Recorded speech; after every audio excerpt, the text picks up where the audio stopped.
کسی گاؤں میں ایک بندہ رہتا تھا۔ اس کی بڑی خوبصورت اور نسلی بھینسیں تھیں۔ اکثر رات کو ایک چور اس کی حویلی میں بھینس چوری کرنے کی نیت سے آتا، لیکن وہاں پر کچھ نہ دیکھ پاتا۔ لیکن صبح جب اس کی حویلی میں جاتا تو بھینسیں وہیں موجود ہوتی۔ وہ یہ دیکھ کر بڑا حیران ہوتا۔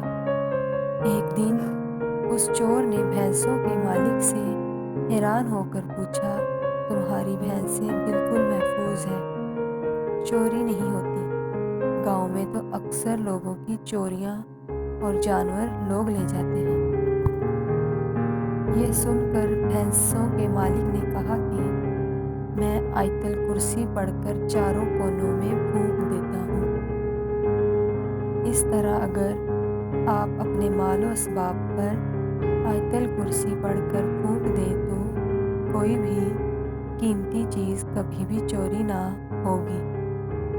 لیکن شرط یہ ہے کہ یہ عمل پورے یقین کے ساتھ کیا جائے، کیونکہ عمل یقین کے ساتھ ہو تو اثر ضرور کرتا ہے۔